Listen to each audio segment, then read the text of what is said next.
Sarath sir என்ன கண்ணீர் வந்தது போல் தெரிகிறதுன்னு சொன்னாங்க. கண்ணீர் வந்தது போல் தெரியவில்லை, உண்மையாக கண்ணீர் வந்தது தான் என்று சொன்னேன். நேற்று கூட ஒரு பத்திரிகையாளர் கேட்டாங்க, என்ன சார் சரத் சார் நீங்கள் வீடு விற்கிறீங்களாமான்னு கேட்டாங்க. நான் சொன்னேன், சரி வீடு விற்கலை, அந்த வீடை பெருசாக இடித்து கட்டுறேன், இது கூட தெரியாது வீடை விற்கிறீங்கன்னு கேட்டாங்க. இருக்கின்ற அனைவருக்கும் என் வணக்கத்தை தெரிவித்துக் கொள்கின்றேன். எதுக்கு என்ன 11:20க்கே அழைத்தார்கள் என்ற காரணத்தை நான் சொல்ல வேண்டிய கடமைப்பட்டிருக்கிறது. நான் அருண் ரொம்ப ஃபீல் பண்ணக்கூடாது. 9 o'clock ஷாப்னோன்னு எனக்கு ஒரு சின்ன அந்த 9னா 9 வந்துடுவேன், 9:20னா 9:20க்கு வந்துடுவேன், 10னா 10க்கு வந்துடுவேன். ஆனால் இன்றைக்கி என்ன போச்சுன்னா, ஒரு நல்ல காரியத்துக்கு 11:30 மணிக்கு என் மனைவியும் நானும் கையெழுத்திட வேண்டிய ஒரு சூழல் உருவாகிவிட்டது. இல்லாட்டி இவ்வளோ ஒரு சந்தோஷமான ஒரு நிகழ்ச்சியில் நான் சீக்கிரமாக போக வேண்டிய ஒரு சூழலெல்லாம் நான் அழைக்கப்பட்டிருக்கின்றேன், பேச அழைக்கப்படுகிறேன் என்பதை தெளிவாக உங்கள்கிட்ட சொல்லிடுறேன். இல்லாட்டி நான் அந்த ஃபங்க்ஷன் இறுதி வரைக்கும் இருக்கிறவன் தான். எந்த ஃபங்க்ஷன் போனாலும் அது என்னுடைய பத்திரிகை நண்பர்கள், அங்கேருந்து இங்கே வந்தவன் நான் என்பது உங்களுக்கு தெரியும். அதனால் என்னை முதல்ல அருண் எங்கே இருக்கீங்க தெரியலையே, என்னை மன்னிச்சிருங்க, தப்பாக நினச்சிக்கங்க, கோவப்பட்ட மாதிரி தெரிஞ்சுது. என்ன சார் இந்த மாதிரி எப்படி சார் இப்போ சினிமா ஃபங்க்ஷன்னா இப்படி தானே சார் இருக்கும் அப்படின்னீங்க. அது நான் வருத்தப்படலை, ஏன்னா வாசுதேவன் வருத்தப்படாத ஒரு கேரக்டரு. இந்த படம் முதல்ல கணேஷ், எனக்கு ஸ்ரீ கணேஷ் கொடுத்தது ரொம்ப ரொம்ப நன்றி Sri. It's really wonderful film that I am part of. அப்புறம் இதில் சித்தார்த்து கூட ஒரு இன்டெலிஜென்ட் பஞ்சு மாதிரி உள்ளம் கொண்டவர் என்றெல்லாம் சொல்லி ராம்சான் சொன்னாங்க. பஞ்சு மாதிரி உள்ளம் இருக்கிறதோ இல்லையோ, அவர் தைரியமான ஒரு நல்ல ஒரு நண்பர்னு சொல்லலாம். இங்கே தான் அவர் அருகில் பழகுகின்ற வாய்ப்பு கிடைச்சது இந்த படத்தில். இதில் தேவயானி அஃப்கோர்ஸ் 27ஆம் தேதி நாளை 28 ஆண்டுகள் சூரிய வம்சம். It's so nostalgic to say that. நான் 28 வருஷம் ஒரு படம் கொண்டாடப்படுகிற பார்க்க யோகி பாபு டைலாக்ல இந்த படத்தை இதை பார்க்கும்போது சூரிய வம்சத்தை பார்த்த மாதிரியே இருக்குன்னு சொல்லும் போது இட்ஸ் ஸ்டில் ரெலவெண்ட்ன்றது ரொம்ப முக்கியம். ஒரு படம் மக்களை சென்று அடைய வேண்டும் என்றால் அது ஒரு குடும்பமாகான படம் சென்று அடைந்திருக்கிறது சொன்னால் அதற்கு பல படங்கள் போய் அடைந்திருக்கலாம். ஆனால் அந்த சூரிய வம்சம், நாட்டாமை, நட்புக்காக நான் நடித்த படத்தை நான் சொல்லிக்கிறேன், பல படங்கள் போய் ரீச் ஆகிருக்கு. ஸோ ஒவ்வொரு கதையும் அந்த கதை மக்களுடன் ஒன்றிணைந்து இருக்கும்போது அது ஆண்டாண்டு காலமாக வாழ்ந்து கொண்டே இருக்கிறதுன்னு நான் சொல்லணும். அந்த விதத்தில் ஸ்ரீ கணேஷ் அந்த கதை சொல்லும் போது ஃபஸ்ட்டு எனக்கு நிறையா கேள்விகள்லாம் இருந்தது. ஏன்னா இங்கே எல்லோரும் பேசும்போது ஏழை, பணக்காரன், நடுத்தர வர்க்கம், வசதி படைத்தவர்கள் அனைவருக்கும் ஒரு கனவு வீடு என்று சொன்னார்கள். உண்மைதான். ஆனால் அந்த வீடு எல்லாரையும் கட்ட முடியுமான்றது தெரியாது. அது கனவாகவே இருந்து மறைந்து விடுவார்கள். இது எப்படி எல்லாருக்குமே வீடு கட்டணும்னு ஆசை இருக்கா? ஏன்னா வேகமாக வளர்ந்து கொண்டிருக்கின்ற இந்த காலங்களில் வீடு இருந்தால் தான் என்ன, வாடகை வீட்டில் இருந்தானே, சொந்த வீட்டில் இருந்தானே, ஒரு வீடு இருக்குது அது நிம்மதியாக வாழ்ந்தாலே போதுமே அப்படின்னு நினைக்கின்ற காலம் கூட உண்டு. நேற்று கூட ஒரு பத்திரிகையாளர் கேட்டாங்க, என்ன சார் சரத் சார் நீங்கள் வீடு விற்கிறீங்களாமான்னு கேட்டாங்க. நான் சொன்னேன், சரி வீடு விற்கலை, அந்த வீடை பெருசாக இடித்து கட்டுறேன், இது கூட தெரியாது வீடை விற்கிறீங்கன்னு கேட்டாங்க. வீட்டில் ஒரு சென்டிமெண்ட் அட்டாச் பண்ணி இங்கே சொல்லியிருக்காங்க எல்லாரும். Of course when you build a home, அது முதல் முறையாக உழைத்து சம்பாதித்து கட்டுகின்ற இல்லத்தை உண்மையாக பெருமையாக பார்க்க வேண்டிய சூழல் தான் அனைவருக்கும் இருக்கணுன்றதில் எந்த ஒரு கருத்து வேறுபாடு எனக்கு கிடையாது. ஆனால் நான் கேட்ட ஒரே கேள்வி ஸ்ரீ, இது ரீச் ஆகுமா? எல்லாருக்கும் வீடு கட்டணுன்ற ஆசை இருக்கா? இல்லாட்டி சம்பாரித்து நல்லா இருக்கணும், குழந்தை குட்டி நல்லா இருக்கணும், வருங்காலம் நல்லா இருக்கணும், சேமித்து வைக்கணும்னு நினைப்பாங்களா, வீடு கட்டணும்னு நினைப்பாங்களா என்ற ஒரு கேள்வி தான் வந்தது. ஆனால் இந்த படத்தில் நடிக்க ஆரம்பித்ததுலேருந்து I felt as, I think a home, a roof above the head is compulsory and a must. அது இங்கே இன்றைக்கி தான் அருணை பற்றி ராம் சார் சொல்லும்போது நம்ம எல்லாருமே அதே பாதையில் தான் வந்திருக்கோம். வானத்திலிருந்து குதித்த நட்சத்திரம் அல்ல நம்ம எல்லோரும். உழைத்து கஷ்டப்பட்டு அந்த கஷ்டத்தை உள்ளடக்கி நாம் வாழ்ந்து கொண்டிருக்கிறோம் என்பது உண்மை.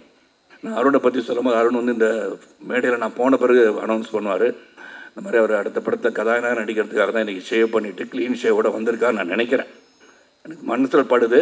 அதுவும் தேவயானி இயக்கத்தில் நடிப்பாருன்னு நான் நினைக்கிறேன். நான் ஏற்கனவே ஒரு படம் ஒத்துக்கிட்டாரு, தேவயானி இயக்க, சாந்தி டாக்கீஸ் தயாரிக்க, நானும் சித்து நடிக்கிறத ஒப்புதல் அளித்து விட்டோம். அதனால் அது பண்ணுவாருன்ற நம்பிக்கையோடு தான் நான் பேசுகிறேன். ஆனால் தேவயானி டைரக்டர் வேறு ஆகிட்டாங்க. ஸோ இங்கே படத்தில் வந்து நீங்கள் ட்ரெய்லர் பார்க்கும்போதும் சரி, பக்கத்தில் சைத்ரா வந்து கேட்டாங்க, சரத் சார் என்ன கண்ணீர் வந்தது போல் தெரிகிறதுன்னு சொன்னாங்க. கண்ணீர் வந்தது போல் தெரியவில்லை, உண்மையாக கண்ணீர் வந்தது தான் என்று சொன்னேன். ஏன்னா it is so emotional to look at it, the way it is cut. Editor பேசிகிட்டு இருந்தாங்க. And DK Jithan work with us initially. இது ஒரு வாழ்க்கைக்கு இன்று மக்களோடு மக்களாக இணைந்து பார்க்கும்போது இந்த குடும்பம், ஏன்னா குடும்பம் தான் மெயின், இது ஸ்ட்ரென்த். அது டிஸ்இன்டகிரேட் ஆகக்கூடாது. எந்த ஒரு சூழலிலும் தாய் தந்தையை வணங்குவதுன்னு சொல்கிற மாதிரி அந்த குடும்பத்தை வந்து ஒற்றுமையாக வைத்திருப்பதே மிக மிக கடினம். அது இந்த காலகட்டத்தில். இந்த படத்தில் பார்த்தீங்கன்னா அவ்வளோ சோதனைகள். நீங்கள் ட்ரெய்லர் பார்க்கும்போது நான் சொல்கிறேன், படத்தை நீங்கள் பார்த்து தெரிஞ்சுக்குவீங்க. அந்த வேதனைகளும் சோதனையும் வருகின்ற காலகட்டத்தில் நினைத்திருந்தது நடக்கிறதா இல்லையான்னு அந்த கதை. அதுவும் ஸ்ரீகணேஷ் வந்து சித்தரித்த விதம் யதார்த்தமாக இந்த வாழ்க்கையில் இப்படி தான், இந்த நடுத்தர குடும்பம்னா இப்படி தான் இருக்கும். படிக்க வைக்கிறது எப்படி, கல்லூரிக்கு போகிறது எப்படி, கல்லூரிக்கு வேலை கிடைக்கிறது எப்படி, கல்யாணம் பண்ணி வைக்கிறது எப்படி, உடல்நலம் சரியில்லை போனால் எப்படி, இதெல்லாம் தாண்டி உங்கள் கனவை வெற்றி பெற வேண்டும் என்று சொன்னால் மிக மிக கடினம் என்பதை உணர்த்துகின்ற ஒரு படம் இது. ஆனால் கடைசியில் வெற்றி பெற வேண்டும் என்று சொல்கின்ற படமும் இதுதான். அதனால் கடைசியில் நீ ஜெயிக்கணும்னு சொன்னது பார்த்தீங்களா, that is where we stand. நான் life is full of challenges. என்னை பொறுத்த வரைக்கும் lot of risk are there. இதில் வந்து சாதிச்சு காட்டணும், எந்த இடத்துலையும் மனசை வந்து விட்டுறக்கூடாது. இது கூட இன்டர்வியூ நாசித் அண்ட் தேவயானி சொன்ன ரவிக்குமார் சார் கேட்டாங்க. நான் வந்து ஒரு தேர்தலில் வந்து மிகப்பெரிய தேர்தலில் தோல்வி பெற்று வந்துட்டுருக்க வழியில் வந்து நாளைக்கு ஷூட்டிங் எங்கேன்னு கேட்டேன். இல்லை சார் கேன்சல் பண்ணிட்டேன் அப்படின்னாரு. எதுக்கு சார்னு கேட்டேன்.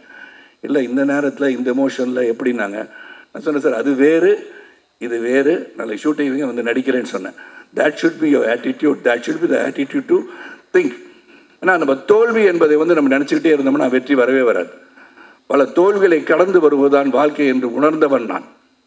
ஏன்னா பிஎஸ்சி கணிதம் படித்து விட்டு நான் வந்து சைக்கிளில் போய் பேப்பர் போட்டு ஒரு பத்திரிகையாளராக, சைக்கிள் கடையில் வந்து சைக்கிள் ஃபிட்டராக, ஏன்னா அருணை பற்றி சொல்லணும்னா I want to say about myself, many people may not know that. நான் ஒன்றும் எங்கேயோ வானத்தந்து குதிச்ச நட்சத்திரம் கிடையாது. எங்கள் அப்பாவுக்கு 5000 ரூபாய் தான் சம்பளம். செய்திகள் வாசிப்பது ராமநாதன் என்ற கணீர் குரலுக்கு சொந்தக்காரங்க, ஆல் இண்டியா ரயில்வேல வேலை செஞ்சவர் தான் அவரும். ஸோ நாங்கள் வந்து வீடு கட்டணுன்ற எண்ணம் எங்கள் அப்பாவுக்கு வந்ததா இல்லைன்னு தெரியாது. மொத்தம் நாங்கள் வந்து சென்னைக்கு வந்த பிறகு 11 வீடு மாறி இருக்கோம்.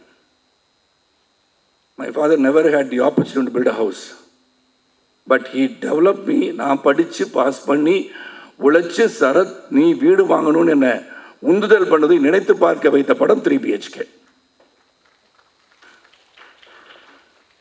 It's truly emotional, it relates to me. அதான் சைத்ரா கேட்கும்போது சொன்னேன், கொஞ்சம் ஈரமாக இருக்கு. This is where we take our lives back to where we started from. அதுதான் இந்த படம். ஸோ இதில் பல பாடங்கள் வந்து இதில் இருக்குது. How to fight in life. You just cannot give up.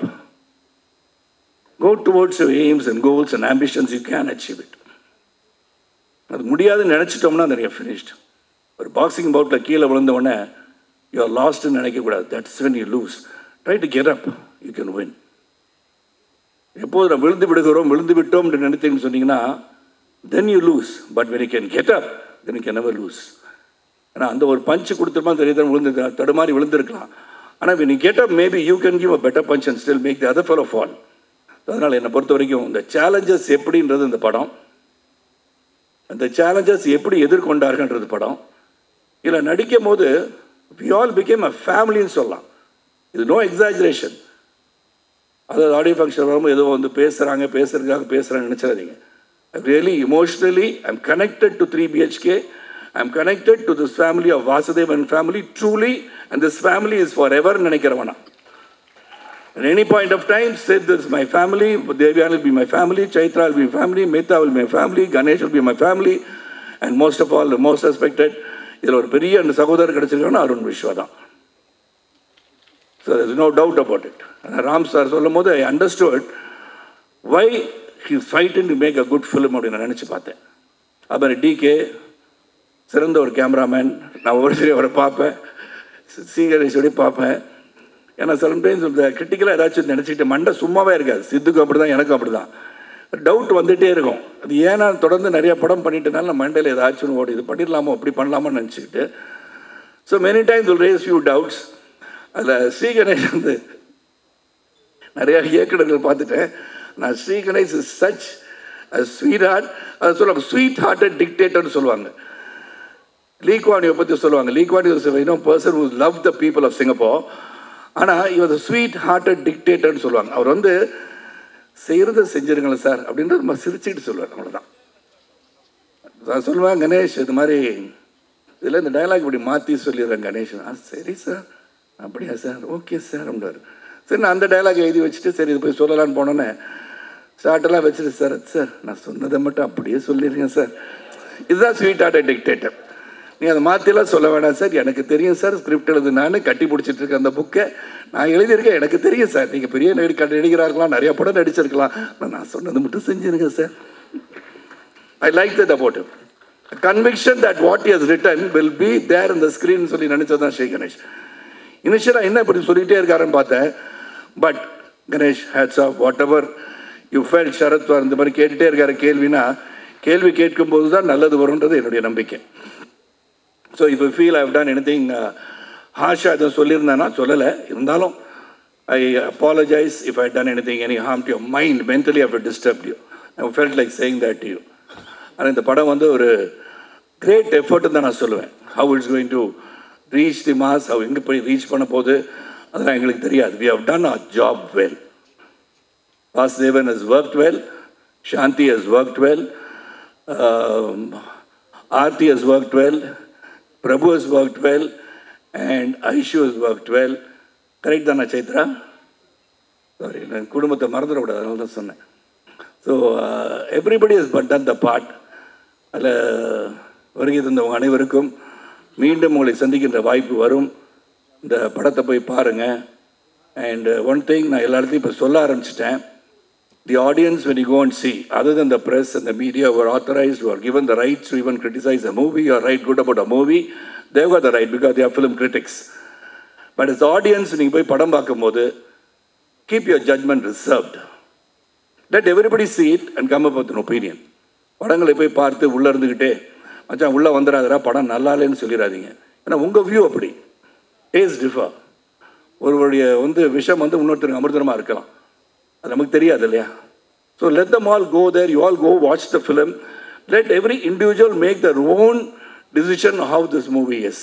அப்படி பண்ணால் இந்த கலை உலகம் என்றும் நிலைத்து நிற்கும் என்று சொல்லி உங்களை விட்டு இங்கிருந்து பிரிந்து செல்வதற்கு மனம் இல்லாவிட்டாலும் இன்று இருக்கிற இந்த அப்பாயின்மெண்ட் அப்படி இல்லாட்டி ஐ ஓன்ட் கோ எனிவேர்.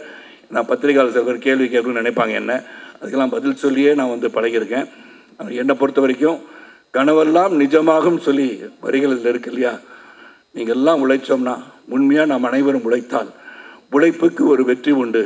உழைப்பவரே உயர்ந்தவர், உழைப்பு உயர்வு தரும் என்று புரட்சித் தலைவர் மக்கள் திலகம் கையெழுத்திட்டது போல உழைப்பவரே உயர்ந்தவர் என்ற எண்ணத்தோடு நாம் அனைவரும் உயர்வோம். உண்மையாக உழைத்தால் வெற்றி வரும். அந்த வெற்றியை நோக்கி பயணிகள் சொல்லி இந்த படம் சிறப்பாக உங்களுடைய வாழ்த்துக்களுடன் திரையரங்கில் நிரம்ப, காட்சிகள் நிரம்ப நல்ல வெற்றி படமாக அமைய வேண்டும் என்று வாழ்த்தி விடைபெறுகிறேன். நன்றி, வணக்கம்.